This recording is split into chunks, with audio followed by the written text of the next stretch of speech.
Dukung channel ini dengan klik tombol subscribe dan tanda lonceng. Smart FM presents Smart Business Talk with Tung Desem Waddingin. Smart Business Talk. Semangat pagi Indonesia, selamat pagi Smart Listeners dan juga sahabat Sonora, apa kabar Anda? Selasa sudah balik lagi ya. Dan kembali saya Alina Mohamel hadir dalam Smart Business Talk. Dan untuk edisi pagi ini Selasa 11 Agustus 2015. Ini saatnya kita bersama kembali dengan Tung Desem Waddingin alias Pak Tung yang akan bersama kita. Dan sudah bersama saya di studio Smart FM Jakarta pagi ini. Selamat pagi Pak Tung, apa kabar? Selamat pagi yang dahsyat Mbak Alina, juga selamat pagi yang dahsyat untuk Smart Listeners dengan juga pendengar Sonora yang saya cintai di seluruh jagat raya. Kabarnya cuman dahsyat atau dahsyat banget. Kebetulan hari ini kabarnya mbahnya dahsyat banget. Minggu lalu juga kabarnya mbah dahsyat ya. Always dahsyat Coca-Cola. Oke, Pak Tung. Yes. 2 pekan lalu ya saat kita siaran terakhir itu kita membahas mengenai 7 teknik negosiasi ala Harvard. Ala itu Harvard, yes. Masih saya ingat banget gitu ya. Nah, minggu ini kita masih akan melanjutkan kembali bahasan mengenai negosiasi. Ya, betul. Tapi ini 6 prinsip negotiation revolution. Dan Betul. biasanya yang suka pakai kata revolution itu adalah Pak Tung ya. Karena ini seperti sudah jadi trademarknya Pak Tung. Ada marketing revolution, ada leadership revolution, Ada life revolution, ada life revolution. Memang hidup Financial itu butuh revolution. revolusi ya. Nggak cuma pejuang revolusi aja, tapi hidup kita pun Yes. perlu revolusi. Perlu percepatan yang bisa berubahnya cepat, nggak Betul lama sekali. ya Pak Tung ya. Nah, 6 prinsip negotiation revolution ini seperti apa sih dan apa bedanya? Dan kenapa kita butuh revolusi dalam hal negosiasi ini Pak Tung? Silakan. Ya, jadi seringkali kita miss karena kita tidak punya prinsip-prinsip sehingga pada waktu kita bernegosiasi hasilnya tidak sesuai dengan yang kita kehendakin. Untuk itu, sebelum kita bernegosiasi, kita sebetulnya harus punya prinsip terlebih dahulu. Bahwa nanti dalam bernegosiasi, saya tidak akan lepas dari prinsip ini. Nah, dengan demikian, ketika kita memegang prinsip, hasilnya tentu saja akan lebih berbeda daripada kita tidak punya pegangan. Ya. Oke, baik. Ini harus sebagai pegangan kita. Ibaratnya kalau minggu lalu tuh Pak Tung mengedepankan kalau misalnya ala Harvard itu ternyata mereka sangat-sangat personal ya. Mereka tuh sangat-sangat Sistematis juga gitu ya. juga. Dan juga mengedepankan yang namanya kedekatan, intimacy, Yes. seperti itu ya Pak Tung ya. Bukan hanya hasil tapi relationship. Relationship juga diutamakan. Keren. Addressing relationship itu Yes. prinsip utamanya yang Masih ingat nih 2 minggu, oh iya, keren. kan semua dicatat ya kan Pak Tung ya. Mantap Mbak Alina. Nah, Pak Tung, kalau misalnya dalam revolution ini tetap addressing relationship atau gimana? Yes, walaupun ada unsur nanti hasil dan relationship, tetapi dalam hal ini prinsip-prinsip di dalam negosiasi itu tadi adalah awal sebelum semuanya dimulai. Jadi yang di dalam hati kita pegang. Pokoknya saya akan punya prinsip ini dulu gitu ya. Jadi apapun yang terjadi saya akan pegang ini, tidak lepas dari 6 hal ini gitu. Oke, baik. Lalu prinsip negotiation revolution ini yang paling dahsyat itu karena apanya Pak Tung? Karena ternyata bisa kita praktekkan di dalam relationship kita, dalam bisnis, terhadap anak buah, terhadap atasan, terhadap partner kerja, terhadap pasangan hidup kita. Jadi dalam segala sudut kehidupan ini ternyata kita bisa praktekkan. Ini yang sangat-sangat dahsyat hasilnya. Iya, itu pokoknya khasnya Pak Tung deh ya. Pokoknya semuanya bisa diterapin gitu ya. Dan jangan lupa juga loh Anda Smart Listeners ya, sambil Anda mendengarkan dan juga menyimak siaran kami lewat Radio Smart FM Networks dan juga jaringan Radio Sonora, Anda juga bisa SMS ya kan Yes. Pak Tung ya. Dan juga WhatsApp dengan nomor yang sama di 0812 11 12 959. Dan jangan lupa juga cantumkan alamat email Anda. Yes, Karena ada jadi- manfaat juga yang akan diberikan oleh Pak Tung. Apa itu Pak Tung? Betul sekali. Jadi bagi Anda yang kirim nama, email, dan apapun komentar ataupun istilahnya masukan, Pertanyaan ataupun gitu ya. tidak ada pertanyaan, tidak ada masukan pun. Apa dong Seperti isinya? ya yang kemarin saya itu untuk pertama kalinya memberikan 18 istilahnya taktik negosiasi untuk mendapatkan kesepakatan gitu ya. Nah, kemarin kan saya bilang itu yang pertama dan bisa jadi yang terakhir. Kemudian karena banyak permintaan yang saya dapat, Pak Tung, masih teman saya belum dapat, gini apakah masih bisa dibuka lagi? Yeah. Ini benar-benar the last one. Oke. Jadi the last one saya akan bagikan melalui email 18 taktik untuk mendapatkan kesepakatan, 18 taktik negosiasi untuk mendapatkan kesepakatan yang saya renungkan hampir 48 tahun gitu ya, kira-kira taktik-taktik untuk negosiasi itu apa saja, dan beserta contoh-contohnya kasusnya begitu ya. Saya akan berikan melalui email, ini yang benar-benar terakhir. Jadi minggu depan saya tidak akan menawarkan sama sekali, dengar dan pegang kata-kata saya gitu ya. Nggak akan menawarkan lagi mengenai 18 teknik negosiasi ini saya ya. hanya ngasih hadiah untuk pertama yang kemarin, dan ini yang kali ini benar-benar terakhir. Oke, Kalau baik. kemarin bisa jadi yang terakhir, kalau yang kali ini benar-benar terakhir. Benar-benar terakhir. Jadi, caranya bagaimana Mbak Alina? Silakan SMS ataupun WhatsApp kami di nomor yang sama 0812 11 12 959. Sekali lagi saya ulangi di 0812 11 12 959. Pak Tung, kita masih akan lanjutkan kembali mengenai 6 prinsip negotiation revolution, seperti apa dan apa bedanya dengan teknik negosiasi lainnya, dan juga prinsip-prinsip negosiasi lainnya masih akan kita lanjutkan. Smart Business Talk. Smart Business Talk. With Tung Desem Waddingin. Kita lanjutkan kembali Smart Listeners dan juga sahabat Sonora, 6 prinsip negotiation revolution bersama Tung Desem Waddingin dalam Smart Business Talk. Prinsipnya apa sih Pak Tung? Apa sih bedanya gitu ya? Kayaknya negosiasi aja sama gitu ya. Lalu apa yang membedakannya, yang ada revolusinya ini loh? Jadi revolusi itu membuat hasil jauh lebih cepat. Gitu ya. Nah, untuk itu kita harus butuh pegangan. Banyak orang ketika maju di meja negosiasi ataupun sedang bernegosiasi, mereka tidak punya prinsip. Dan ketika mereka dinego ke banyak hal, mereka bingung gitu ya, karena tidak punya pegangan. Yeah. Nah, ini prinsip yang pertama. Ini menarik gitu ya. Apa? Prinsip yang pertama Prinsip dalam pertama negotiation adalah revolution. tidak ada aturan dalam bernegosiasi, maka apapun dapat dilakukan. Tidak ada aturan. Maksudnya tidak ada aturan seperti apa, bebas-bebas aja atau gimana ya Pak Tung? Maksudnya bukan berarti kita terus boleh semena-mena menghajar orang terus kemudian menindas dan segala macam, tidak begitu ya. Tetapi maksudnya di sini bahwa tidak ada aturan dalam bernegosiasi, maka apapun dapat dilakukan dari yang paling hitam sampai putih. Maksudnya bukan kita yang harus melakukan yang hitam gitu ya. Iya. No, tapi dalam bernegosiasi kita tidak boleh berasumsi bahwa lawan negosiasi kita adalah orang yang adil dan bijaksana, bahwa lawan kita adalah orang yang beretika. Tidak mungkin dia tega, tidak mungkin dia melanggar norma-norma, tidak mungkin dia ingkar, tidak mungkin, pasti orangnya baik, preketek. Terus? Bukan berarti kita yang akan menggunakan jurus hitam, enggak. Tapi dengan adanya bahwa prinsip bahwa tidak ada aturan dalam bernegosiasi, maka apapun dapat dilakukan. Anda tidak pernah tahu bahwa siapa yang Anda ajak negosiasi ini dan sikapnya seperti apa. Jadi ibaratnya kita itu ini ya Pak Tung ya, bersiap untuk segala kemungkinan gitu dengan tidak adanya aturan ini. Ya, ketika saya di dalam kehidupan ini banyak negosiasi dan banyak deal gitu ya. Nah, banyak hal yang ternyata yang nanti gampang, itu ternyata akhirnya tidak gampang. Karena negosiasi tidak ada kesepakatan lebih awal, tidak ada tertulis lebih awal. Misalnya zaman dulu gitu ya, pertama kali saya lagi mau charter helikopter gitu, keliling-keliling kemana, wah happy lah, ngajak fotografer gitu ya. Fotografernya juga sudah biasa motret di ketinggian. Bukan hanya ketinggian, di seminar saya. Dan dia ya oke. Berapa wis Pak, gampang nanti. Ya, itu karena udah kenal kan, biasanya ya, udahlah gampang nanti. Okay. Dan bagi dia sendiri juga happy karena dia tidak pernah naik helikopter gitu ya. Dan kemudian dia bawa asisten lagi. Oh ya, asistennya anaknya sendiri karena gitu. Sampai di atas turun, kemudian tolong hasilnya mana? Oh ya Pak, tapi harus bayar dulu. Mendadak bayarnya banyak banget. Jauh lebih banyak, berkali-kali lipat dibanding yang begini. Pak, saya merasa tidak enak kan gitu ya. Tapi itu persepsi saya bahwa ternyata ketika dia menggampangkan, dia menggunakan satu jurus. Nah, kamu udah terlanjur toh. Apa kamu mau nyater lagi, yang nyater mahal? Iya, kan gitu toh. Dan ini sering kali terjadi loh Pak Tung ya. Misalnya kita udah kenal sama pihak lain atau orang lain gitu ya.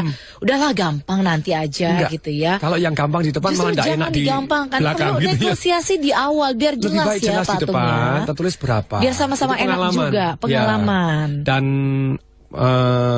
akhirnya tidak enak juga, itu kejadian kan jadi tidak enak.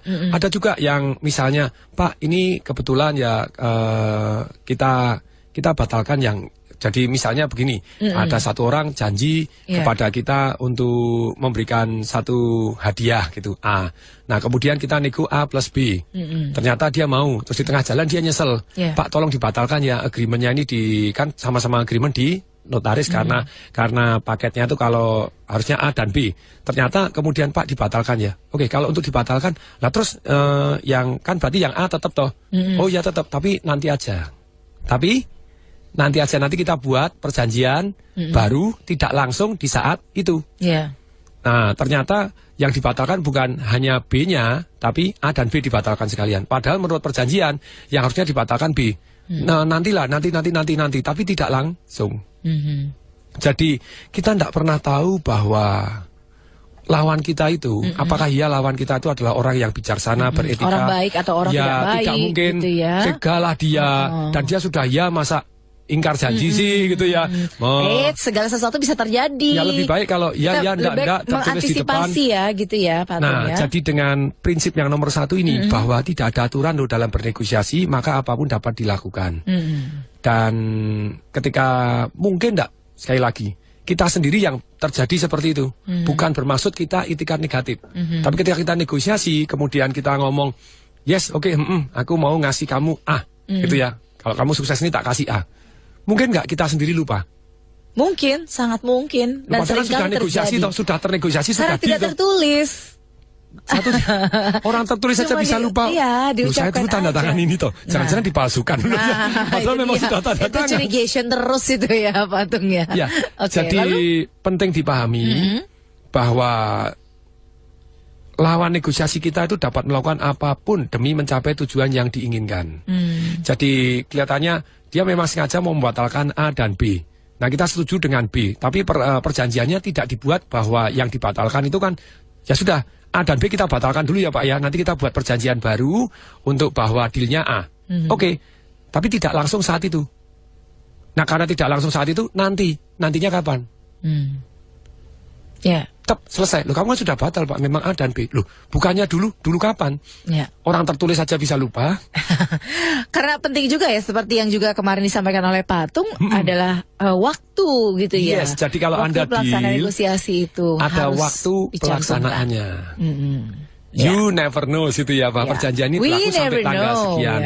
Noh, kadang juga kita pribadi tidak bisa memenuhi, mungkin enggak? Mungkin, sangat mungkin sekali. Karena kan perjanjiannya saat ini, kita merasa bahwa kayak yang kemarin misalnya tambang batu bara, wah kita merasa bahwa harganya tinggi terus misalnya, ternyata turun. Nah sekarang kita, loh kan waktu sudah berubah, ya kita harus negosiasi baru gitu ya. Tapi ada orang-orang tertentu yang enggak peduli. Dipikirnya itu perjanjiannya seumur gitu ya. Kamu sudah sekali ngomong, ya forever and ever gitu ya. Kecuali cinta ya, sekali ngomong sudah ya. Enggak ya. Oh itu ada harus yang selalu diulang ya. Nah ini kalau Anda dalam negosiasi, memang salah satunya mengenal tipe komunikasi lawan bicara kita. Kalau kita mau jadi negosiator handal gitu ya. Kalau itu ada cerita itu. Jadi ceritanya begini. Satu hari ceritanya yang istrinya itu sebenarnya tipe pendengaran. Kalau tipe pendengaran dia butuh dirayu pakai suara. Sedangkan suaminya tipe penglihatan. Jadi istrinya protes, "Papa, kamu tuh kok kamu sebetulnya sayang nggak sih sama aku?" Lah mama kan bisa lihat loh, karena tipe penglihatan hanya pakai lihatlah saya gitu ya. Loh mama bisa lihat. Ya enggak cukup toh Pak. Ya Papa tuh mau ngomong I love you, kenapa sih? Ngomong apa? Ya Papa tuh mau ngomong I love you. Berat ya mama, untuk ngomong mama ya. Itu karena dia enggak biasa ngomong. Mbok lihat lihat sikap saya seperti mama seperti apa. Mama kan bisa memberi arti. Nah, gini, ya kurang Papa harus ngomong I love you, karena tipe pendengaran itu tipe komunikasinya dia harus mendengar. Jadi ngelihat doang enggak puas, belum terpuaskan. Nah, terus kemudian mama tuh lihat saya, itu disuruh lihat terus karena papanya tipe penglihatan, mamanya minta dengar. Akhirnya papanya gemes juga karena disuruh ngomong I love you, dan papanya sendiri enggak biasa ngomong I love you. Banyak laki-laki yang seperti itu, gitu ya. Terus kemudian, "Papa mbok ngomong I love you kenapa sih?" Terus kemudian, "Kapan Papa ngomong terakhir itu?" "Dulu pada waktu kita menikah." Nah itu mah tandanya Papa itu orang yang bisa dipercaya. Sekali ngomong nggak usah diulangi lagi, katanya gitu. Oke. Nah terkait dengan negosiasi ini gitu ya Pak Tung ya. Setelah yang prinsip pertama bahwa tidak ada aturan dalam bernegosiasi, lalu prinsip apa yang kemudian juga harus kita miliki ketika kita bernegosiasi? Nah prinsip yang kedua kita harus melakukan 3C. Apa tuh 3C? Cermat, cerdik dan cepat. Cermat, cerdik dan Cepat. cepat. Oke, bukan Jadi- cerdas, cermat dan cepat-cepat. Ya. Boleh juga gitu ya. Oke. 3C. Nah, jadi 3C itu begini, jadi cermat itu seperti yang minggu lalu saya sampaikan bahwa orang janji, oh ya saya janji ya kamu kalau sukses tak kasih teh misalnya begitu. Iya. Tehnya apa sih? Teh basi, teh olong, teh chamomile, teh apa, berapa banyak. Iya. Nah kalau kita tidak cermat dalam melakukan negosiasi, otomatis kita tidak jelas apa yang diperjanjikan, kurang tepat. Ya. Dari saya punya partner bisnis bertahun-tahun begitu ya. Jadi beberapa kali juga mengalami hal yang aduh dipelintir di sini. Sudah pakai lawyer yang bagus, pakai notaris yang bagus, kita sudah siapkan hukumnya. Ada lubang aja gitu ya. Tapi itu pengalaman yang luar biasa. Makanya kalau kita bisa menggunakan notaris yang memang betul-betul berpengalaman dalam deal-deal yang sudah biasa tersebut, tentu saja akan jauh lebih aman daripada kita perjanjian sendiri gitu ya. Jadi cermat ini tidak perlu harus kita yang cermat, tapi kita butuh penasihat-penasihat yang memang sudah terbiasa. Ahlinya ya. Ahlinya Pak, di bidang tersebut. Jadi sedemikian sehingga tidak ada lubang yang bisa diartikan lain. Lu bagiku ini kopi yuk. Lo bagiku ini teh padahal yang dikasih kopi. Kan enggak bisa ngomong. Ya beda fisiknya dong ya. Nah, itu kan itu sama-sama kita jelas teh. Kamu saya maunya teh hijau, kita dikasih teh hitam. Bagi aku itu masih hijau. Kan cilaka. Ya, kan beda persepsi, beda yang juga tertulis cara orang saja teh melihatnya, hijau, ya. tetap aja ada orang yang bisa ngasih kita teh hitam. Lu bagi aku tuh hijau. Walaupun agak hitam, tapi itu bagi aku sudah hijau loh, kan ngeyel loh gitu. Jadi yang tertulis cermat aja itu bisa dipersepsikan lain, apalagi tidak cermat. Janjinya teh ciloko, teh apa gitu ya. Jadi ketika Anda Tidak spesifik negosiasi, juga gitu ya. Yes. Oke, 2 prinsip Cermat. negotiation revolution sudah dibahas. Oh, Masih belum baru sih? baru 1/4. 1/3. Oh, 1/3 ya. Karena Mengenai yang 3C-nya tertib kan. baru cermat, belum Ya. cerdik dan cepatnya Iya, gitu ya Patung ya. Tapi kita akan lanjutkan kembali karena kita masih ada waktu juga ya Patung ya di 2 segmen berikutnya dalam Smart Business Talk. Yes. Jadi untuk Anda Smart Listeners dan juga sahabat Sonora, silakan SMS dan juga WhatsApp kami di nomor yang sama di 0812 11 12 959 untuk mendapatkan 18 teknik negosiasi dari Patung lewat email. Jangan lupa cantumkan nama dan juga alamat email Anda. ini yang terakhir. Jadi Ini yang benar-benar terakhir, sungguh-sungguh saya ya. hanya ngasih yang terakhir. Setelah itu saya tidak akan memberikan hadiah yang ini lagi. Jadi Anda yang tertarik untuk mendapatkan hasil perenungan Tung Desem Waringin tentang negosiasi dan taktik-taktik untuk mendapatkan kesepakatan itu seperti apa, begitu ya. Jadi ini versi seumur hidup rangkuman gitu ya. Ya. Jadi Anda tinggal SMS atau WhatsApp nama dan email Anda ke 0812 11 kemudian 12 lagi 959 atau 08 12 11 kemudian 12 lagi 959. Silakan SMS ataupun WhatsApp sekarang juga. Oke, kita masih akan lanjutkan bahasan mengenai 6 prinsip negotiation revolution. Lanjutannya seperti apa yang bisa diterapkan gitu ya, tidak hanya dalam bisnis, tapi juga dalam kehidupan pribadi Anda. Kita masih akan lanjutkan kembali, tapi sebelumnya kita akan jeda dulu untuk beberapa informasi berikut ini. Smart Business Talk. Smart Business Talk. With Tung Desem Waringin. Oke, kita lanjutkan kembali di segmen ketiga mengenai 6 prinsip negotiation revolution. Nah, prinsip yang pertama tadi setelah saya pikir-pikir, iya juga ya Patung ya. Seringkali kita tuh penting banget untuk bernegosiasi dengan jelas meskipun kita tuh kadang-kadang mikir kalau orang tuh kelihatannya baik padahal belum tentu. Orang nyangka kita orang baik tapi ya mungkin aja kita khilaf gitu ya. Makanya kita perlu antisipasi ya untuk Iya, menghadapi karena segala situasi dalam kita sendiri bernegosiasi itu ini ya. pun belum tentu istilahnya walaupun kita beritikat baik belum tentu kita menjalankan baik karena kita bisa jadi lupa juga. Nah, itu dia. Orang kita tanda tangan aja bisa lupa. Nah, apalagi tidak tanda tangan kan. Nah, gitu. Jadi kalau itu dia. negosiasi kesepakatan ya harus dibuatkan tertulisnya. Tertulisnya. Nah, Makanya perlu juga ini. prinsip yang kedua, cermat, cerdik dan juga cepat, Ya, gitu ya. Nah, cermat tadi sudah dijelaskan, detail, spesifik kata Patung ya. Ya, Nah, cerdiknya ini yang seperti apa Patung? Cerdik itu prinsip berarti negosiasi ini? kita berpikir kreatif dalam mencari solusi, mendapatkan tujuan yang diinginkan. Tapi kalau kita bukan cerdik melainkan emosional, itu hasilnya marah doang. Misalnya ada satu hari satu orang negosiasi dengan saya. Wah, Pak Tung, pokoknya kalau nggak mau batal aja karena dia yang sudah pegang uang gitu ya. Jadi dia push batal karena dia kepengen mendapatkan komisi yang lebih. Padahal perjanjiannya sebetulnya bukan seperti itu. Sekarang begitu dia sudah terima uang, dia yang pegang uang, ayo batal nggak? Pokoknya aku dikasih komisi yang lebih. Nah kita harus cerdik-cerdik. Nah, kita amankan dahulu toh. Nah kalau kita emosi, marah, oh kalau gitu aku nggak usah ambilin semua. Berarti malah kita nggak dapat bagian. Karena uangnya sekarang posisi di tangan dia. Batal lo nggak? Ayo, batal atau saya dikasih komisi yang gede. Padahal dia yang pegang duitnya semua ini. Yeah. Kalau batal kan malah dapat dia semua. Kita nggak dapat bagi hasil. Betul toh? Yeah. Ya kita harus cerdik-cerdik toh. Ya kita bilang, oke deh, pakai modelnya kemarin, jadi kasih alternatif. Jadi bukan ya atau tidak, tapi dikasih timing, alternatif. A dengan syarat, B dengan syarat. Contohnya, dengan cerdik langsung ngomong, oke lah, Pak, yang sudah terjadi, kita pakai kesepakatan yang lama. Apalagi kesepakatan lama ada yang tertulis ya sudah. Boleh nggak kita yang baru aja, nanti Bapak pakai komisinya seperti itu. Tapi kalau yang lama, kita pakai deal yang sudah terjadi kan memang berarti bisnya sudah tertulis. Komisi haknya Bapak tidak seperti itu, komisi saya yang lebih gede, bagi komisi toh. Yeah. Tapi nanti yang kemudian hari, ya untuk Bapak boleh seperti itu. Dia mikir, oke deh, ya wis. Tapi kan sudah dibayar dulu. Tapi kalau sudah marah dulu, kita tidak cerdik melainkan pakai emosi, ini orang kok sudah tertulis loh. Notaris ada bahwa bagian saya sekian, bagiannya dia segitu. Sekarang begitu dia yang pegang duit, ngajak batal. Kalau batal, dia yang ambil semua malahan. Yeah. Kan tidak make sense orang ini. Dan mintanya jauh lebih gede daripada yang sudah disepakatin.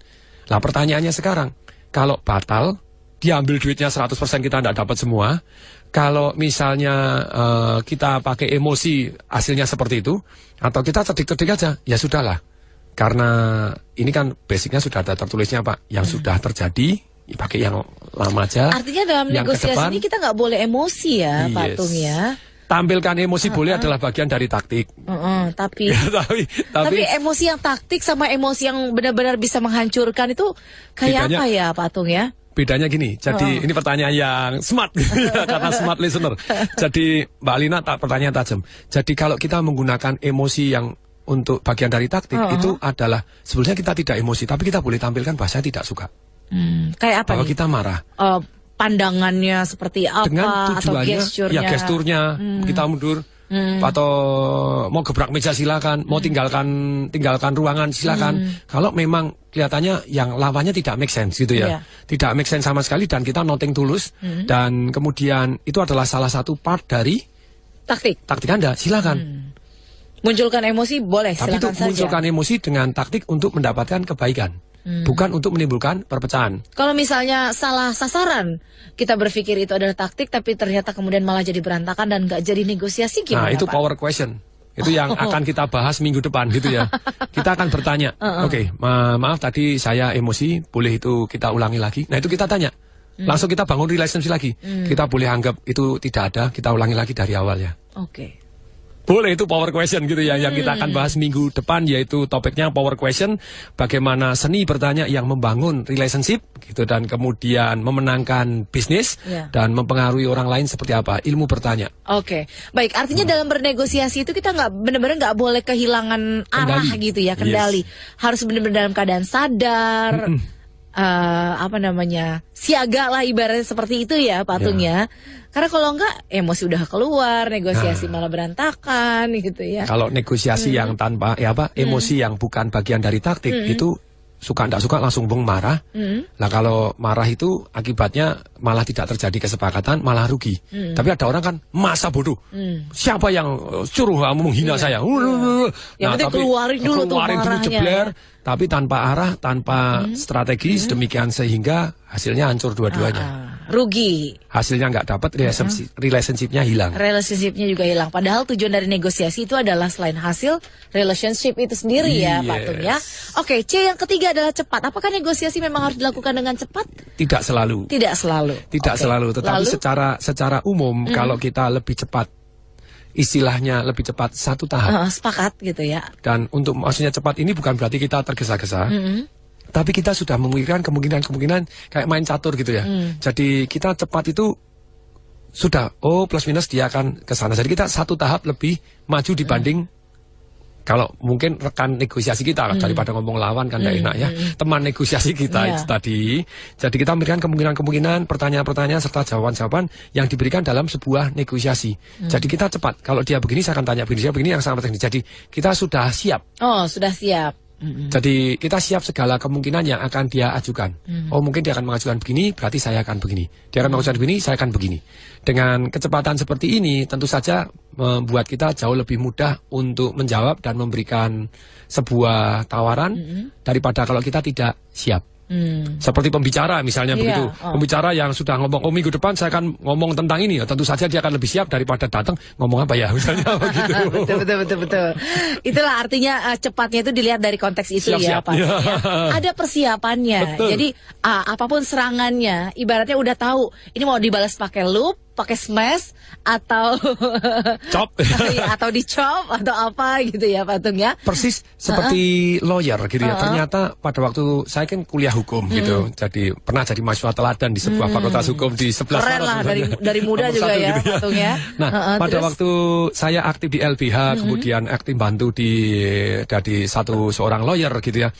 Mereka sebelum beracara, sebelum masuk di pengadilan, mereka punya satu yang namanya istilahnya lawyer setan. Maksudnya lawyer setan itu gimana ya?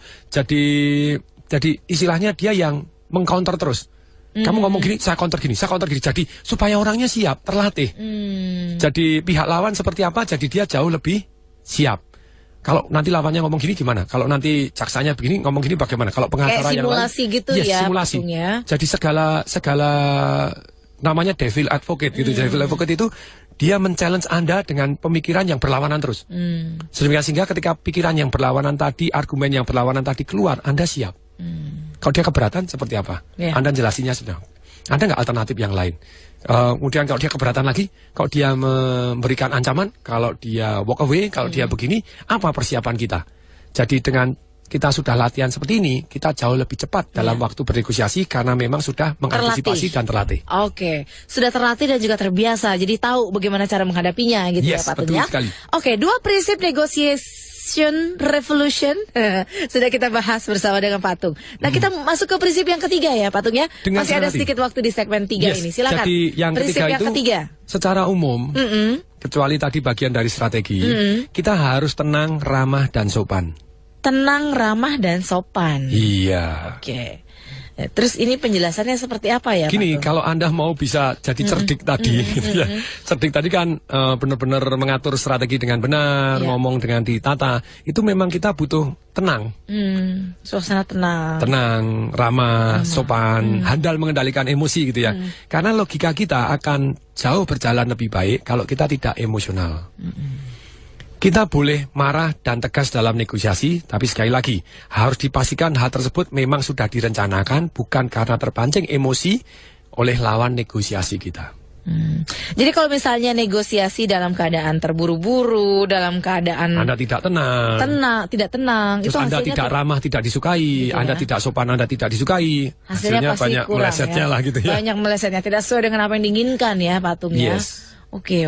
Apakah dari para negosiator ulung ini Pak Tung mereka memang menerapkan prinsip-prinsip ini sehingga mereka hampir selalu berhasil dalam negosiasinya Pak Tung? Jadi bukan selalu berhasil, tapi keberhasilannya akan meningkat lebih pesat daripada kalau mereka tidak mempunyai prinsip-prinsip seperti ini.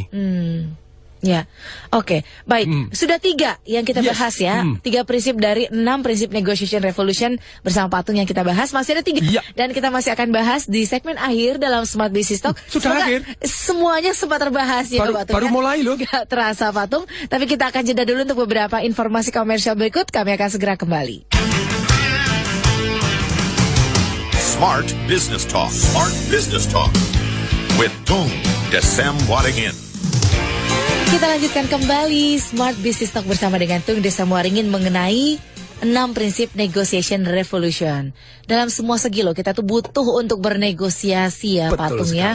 Bahkan Pak Tung sendiri mengirimkan muridnya untuk belajar tentang negosiasi ini ke Harvard langsung ya Pak Tung ya. Ke MIT. Ke MIT, oke. Sebegitu seriusnya ya untuk mempelajari mengenai negosiasi. Nah 3 prinsip sudah kita pelajari ya Pak Tung ya. Nah prinsip berikutnya biar tuntas nih Pak Tung, nggak penasaran ya. Apalagi prinsip yang harus kita miliki ketika kita mau mulai untuk bernegosiasi Pak Pak Tung? Betul. Jadi yang keempat adalah jangan mudah berkata tidak dan jangan mudah menerima jawaban tidak.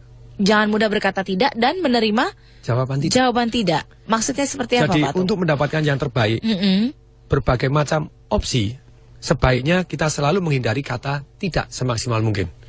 Oh kalau itu aku tidak mau. Daripada ngomong kalau itu tidak mau, misalnya bisa sih kalau seperti itu, alangkah baiknya ada syaratnya.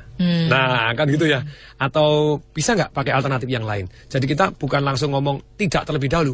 Karena begitu tidak langsung menghentikan percakapan seringkali gitu ya. Yeah. Jadi boleh nggak boleh kalau in purpose dan kemudian setelah itu Anda punya jalan exit clause-nya begitu ya. Dengan menghindari kata tidak, maka kita diharapkan bisa berpikir lebih kreatif untuk mencari solusi. Syaratnya seperti apa, kombinasi hasil yang kita inginkan. Sebaliknya kita juga jangan dengan mudah menerima jawaban tidak dari lawan kita. Apabila kita menerima jawaban tidak bisa, kita bisa langsung menanggapi dengan cara, bagaimana ya caranya supaya bisa. Contohnya, pada waktu saya mau hujan uang, masih ingat ada orang gila hujan Ada uang orang gila mau bagi-bagi uang ya. lewat pesawat terbang gitu ya. Itu bukan bagi-bagi uang, itu acara marketing gitu ya. Jadi waktu saya launching buku Marketing Revolution, saya hujan uang lewat pesawat terbang, dilarang oleh Kapolda Metro Jaya. Saya utus GM saya, Pak Diki MC Dik. Saya ajarin, pokoknya kalau dia bilang tidak bisa, boleh kita tanya, pemikirannya boleh tahu Pak? Kenapa tidak bisanya? Cuma 2 kali. Selanjutnya Anda setelah tahu kenapa tidak boleh, Anda tanya supaya boleh, supaya bisa. Itu tanyaannya berapa? 20 kali, oke? Oke. Jadi pada waktu dia bilang, Pak boleh tahu Pak pertimbangannya apa? Mungkin Pak Ini Kapolda. ternyata jurus negosiasinya ya. Nah begitu Oke, kita ketika tahu orang bilang tidak, supaya terus boleh. supaya boleh gimana? Mestinya kan ada Supaya syaratnya bisa Pak. gimana? Loh, kan mestinya kan ada syaratnya Pak supaya boleh. Oh kita keamanannya kurang ini karena kita baru untuk mengamankan Pak SBY pada waktu lari karena 1 Juni 37.000 orang. PDI baru memerahkan karena hari kesaktian Pancasila gitu ya, memerahkan Jakarta Takut 30.000 rusuh orang. waktu itu ya. Takut rusuh. Kalau begitu berarti masalahnya jumlah keamanannya tidak memadai untuk di Senayan. Kalau di tempat lain Pak, supaya boleh, apakah tempat lain boleh? Langsung kita kasih usulan juga, kasih alternatif. Yeah. Wah, Kemayoran, oke deh, saya majuin. Maju ke Kapolda, Pak Kapolda bilang, kasat versinya keluar, mohon maaf Pak, bilang tidak boleh. Kalau misalnya, kenapa kok tidak boleh? Karena ini keamanannya tetap kurang. Jadi Kemayoran kita juga tidak bisa ngamankan Anda. Kalau gitu supaya boleh Pak, misalnya waktu lain atau mungkin tempat lain yang gini. Oh supaya boleh. Begitu kita tanya supaya boleh terus, mendadak kasat versinya juga ada Kapolres dari Pulau Seribu. Wah gimana kalau di Pulau Seribu? Loh, kemudian GM saya telepon ke saya, Pak Tung di Pulau Seribu gimana? Cocok, deal. Loh, kan enggak ada yang rebutan. Tenang gitu loh. Itu yang penting wartawannya. Orang kita tuh bukan untuk amal, bukan, tapi untuk mendapatkan sorotan mass media kok. Jadi yang penting bukan yang rebutan, yang penting wartawannya. Loh, wartawannya apa mau datang Pak di Pulau Seribu? Lah ya mau lah. Kapal kita bawain, terus kemudian yang rebutan kan enggak ada, jadi wartawannya dapat bagian lebih banyak toh. Happy toh? Happy.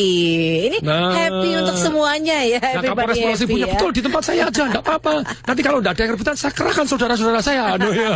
Jadi everybody happy. Iya, wartawan happy, enggak usah pengamanan khusus, polisinya juga happy. Terus yang datang di sana ya dapat duit lebih banyak karena disebar di Pulau Seribu. Jadi ya. prinsipnya memang jangan kebanyakan kata enggak ya, tapi tanya, supaya boleh, supaya bisa. Mestinya ada syaratnya dong supaya boleh. Kira-kira supaya boleh.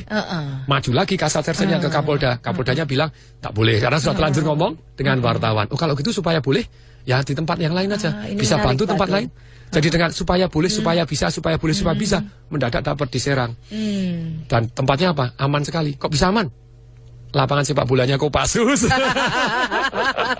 Saya tanya Pak Dik, aman Pak Tung. Ini orang lewat aja di priwit suruh pusat-pus sampai Pak Tung tidak ada yang berani. Ada jalan raya nggak? Nggak ada Pak, aman kanan kiri aman. Ini teknik yang layak ditiru ya Pak Tungnya, supaya boleh atau supaya bisa dengan syarat tertentu ya.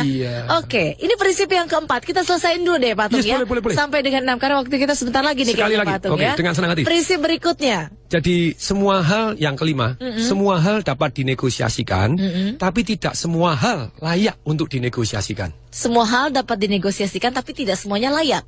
Iya. Yang nggak layak yang seperti apa, Pak? Kalau bagi saya misalnya sayur gitu, waduh 375 ditawar 325 boleh. Nawarnya keterlaluan ya, itu harganya udah murah ya Pak Tung ya. Sudah dibayar 500 biar dia juga untung gitu. Gitu ya Pak Tung ya. Oke. Jadi ketika sesuatu hal itu istilahnya mempengaruhi kehidupan kita dalam risiko yang cukup besar, positifnya cukup besar dan waktunya cukup lama, ya layak kita negosiasikan. Tetapi kalau bagi kita tidak begitu berisiko dan waktunya terlalu wasting time untuk negosiasi terhadap hal-hal tersebut, sometimes kan kita ngomong penghasilanmu itu berapa, terus kemudian kamu meluangkan waktu untuk negosiasi itu berapa lama? 2 jam, 3 jam berhasil menghematkan Rp25. Ya, itu kan ya tidak layak untuk dinegosiasikan. Nah ini murid saya pada waktu saya berangkatkan ke Harvard, pada waktu itu dia bilang begini, Pak Tung, kita coba langsung latihan ya, kan negosiasi. Nah langsung dia kirim surat sama Harvard. Harvard begini loh, saya kan ngambil juga di MIT, jadi ngambil banyak begini dan jumlahnya bagi orang Indonesia itu cukup mahal karena US dollar juga naik begitu pesatnya di Indonesia. Kita jelaskan seperti ini, apakah diperkenankan bisa mendapatkan diskon. Mendapat email balasan, Harvard, institusi sekelas Harvard itu memberikan diskon 20%, keren tuh. Why not itu, lumayan 20% dari berapa ribu US itu ya, lumayannya. Jadi inilah prinsip ke 5 bahwa semua dapat dinegosiasikan, tapi tidak semua layak untuk dinegosiasikan. Ada hal-hal yang tidak usah dinegosiasikan, udahlah, happy lah gitu ya. Oke, terima saja lah gitu ya Pak Tung ya. Oke, prinsip terakhir dalam negotiation revolution. Namanya the power of ngeyel. The power of ngeyel, ini Pak Tung banget. Ngeyel ngotot supaya bisa, supaya bisa. Iya carane. Apa nih Pak Tung prinsip yang terakhir, the power of ngeyel? Tingkat keberhasilan sebuah negosiasi sedikit banyak ditentukan oleh level persistensi atau ngeyel atau kegigihan dari sang negosiator. Salah satu contoh, angka boleh plus minus gitu ya, karena saya tidak begitu, ini bisa jadi terkena distorsi. Tapi begini, saya pernah baca satu statistik untuk orang di insurance. Ternyata orang yang ditolak oleh orang yang sama lebih dari 5 kali, orang ini menghasilkan omset 67% atau 76%, bisa jadi terbalik, dari seluruh asuransi tersebut. Jadi begini, orang yang ditolak pertama oleh orang yang sama kemudian sudah kabur, itu ternyata omsetnya cuma sekian persen dari total dari penghasilan dari insurance tadi. Tapi orang yang ditolak 5 kali lebih, 5 kali ke atas, ada yang 6 kali, 7 kali, oleh orang yang sama, tentu saja orang yang berpotensi, begitu ya. Mereka menghasilkan orang-orang yang ditolak ini tadi, ditolak masih maju lagi, besok datang lagi, masih sehat lagi, masih nantang lagi, masih kekeh, terus itu menghasilkan omset sekitar 67-76% dari total insurance tadi omsetnya. Itu jadi, buah dari kegigihan. Ya. Jadi tidak ada yang mengalahkan kegigihan. Not even kecerdasan, not even hoki. Hoki hanya sekali kok. Tapi kalau kegigihan berkali-kali. Berkali-kali, karena itu sesuatu yang diusahakan gitu ya, diperjuangkan ya Pak Tung ya. Oke, kegigihan. Apakah kegigihan itu sama dengan kengeyelan Pak Tung? Jadi beda tipis antara dablek dengan gigi. Itu bedanya dia. Apa sih gitu ya? Ini pertanyaan apa, yang very smart gitu ya. Pertanyaannya gini, kalau yang namanya dablek itu kita sudah tahu tidak berhasil, masih kita ngotot. Tapi kalau yang namanya tangguh, kita tahu bahwa itu berhasil, maka kita tidak pernah menyerah. Beda nggak? Beda. Bedanya kita sudah tahu dari, oh ini plus minus nggak mungkin. Ini kalau udah nggak mungkin, ya kita ngeyel terus, ya percuma. Itu namanya dablek gitu ya, keras kepala. Tapi kalau kita nggak kok, nggak ada salahnya kok. Ini terbukti kok kalau orang-orang yang 5 kali 6 kali ngotot gini lebih berhasil, ya saya kan 5 kali 6 kali. Karena dia tahu pasti berbicara ya. Kok. Tujuan hasilnya jelas. Statistiknya sudah gitu berbicara. Ya. Ini ya saya semakin banyak ditolak semakin berhasil. No problem, tolak lagi. Give me more gitu ya. Tapi meskipun kelihatannya di luar orang lihatnya sama gitu Pak Tung. Ini orang dablek banget, ini orang ngeyel banget, ini orang kok kekeh banget gitu ya. Sementara ada yang mungkin dia tahu pasti hasilnya apa. Sementara ada juga yang nggak tahu sebenarnya ini bisa atau enggak sih gitu kan Pak Tung. Tapi kelihatan dari luar kan sama aja gitu Pak Tung. Ya, kita hanya bisa hakimi ketika waktu berlalu. Ketika ya waktu berlalu dan lihat hasilnya gitu ya. Orangnya sukses gak sih? Gitu orangnya sukses gak sih? Jadi terbukti semua perjuangannya gitu ya Pak Tung ya. Oke, kesimpulan deh dari 6 prinsip negotiation revolution ini sebagai penutup untuk smart listeners dan juga sahabat Sonora. Jadi silakan Pak Tung. Nomor 1 bahwa tidak ada aturan dalam bernegosiasi, maka apapun dapat dilakukan. Jadi hati-hati. Kemudian yang kedua kita harus 3C, cermat, cerdik dan cepat. Kemudian yang ketiga kita harus tenang, ramah dan sopan. Yang keempat, tidak mudah berkata tidak dan tidak mudah menerima jawaban tidak. Yang kelima, semua dapat dinegosiasikan, tapi tidak semua hal layak dinegosiasikan. Pilih-pilih yang dinegosiasikan. Yang keenam, the power of ngeyel, persisten, ngotot. Ini akan membuat kita berhasil. Ya. Nah, bagi smart listener yang saya cintai, yang Anda ingin mendapatkan 18 teknik negosiasi taktiknya untuk mendapatkan kesepakatan hasil pemikiran tulis yang waringin melalui email. Ini yang terakhir kalinya saya tawarkan, minggu-minggu depan tidak akan saya beri sama sekali gitu ya. Anda silakan, Anda kasih nama dan email. Dan bila Anda kepengen mendapatkan training secara gratis dari murid saya yang ke Harvard dan ke MIT ini. Dapat ilmu langsung dari orang yang belajar di Harvard nih ceritanya Pak Tung ya? Yes. Wow. Bahkan bisa secara gratis, Anda hanya tinggal bayar tiket pesawat dan hotelnya saja karena orangnya datang dari Surabaya. Terus ada biaya uang sakunya saja, ya uang makan, uang taksi, uang beli kecil saja. Karena harusnya kalau Anda bayar ke Harvard kan minimal 8.000 US habis gitu ya. Jadi ini Anda akan mendapatkan secara gratis. Dengan cara gimana? Anda ketik nama Anda dan email Anda, serta tulis bahwa saya ingin mendapatkan training, perusahaan saya ingin mendapatkan training. Ini syaratnya apa, kondisinya apa. Silakan Anda SMS ke nomor yang sama tadi, 0812 11 12 959. Saya ulangi, baik Anda mau mendapatkan email saya ataupun ingin mendapatkan pelatihan secara gratis, Anda kirim email ke 0812 11 12 lagi 959. 0812 kemudian 11 kemudian 12 lagi 959 sekarang juga. Oke. Biar komplit semua lah ya Pak Tung ya, nggak cuma penjelasannya di radio, tapi juga lewat email. Siapa tahu perusahaannya juga ingin mendapatkan pelatihan training dengan dari Harvard tadi, ilmu studi ala kasusnya Harvard. seperti apa dan silakan game-gamenya kirimkan seperti apa. nama dan juga alamat email Anda ya. Semuanya akan dijelaskan di sana nanti ya lewat Dengan email itu ya Pak Tung ya. Silakan cantumkan nama dan juga alamat email Anda, smart listeners dan juga sahabat Sonora. Semoga ini semua bermanfaat ya Pak Tung ya. Bagi berkah buat semuanya ya. Biar nggak cuma Pak Tung dong yang jadi milioner ya. Semuanya dong kalau bisa. Triliuner. Amin. Kita akhiri Smart Business Talk untuk pagi hari ini. Akhirnya saya Alina Mahamel dan Tung Desem Waringin. Kami mengucapkan salam dahsyat. That was Smart Business Talk with Tung Desem Waringin. Brought to you by Smart FM Network.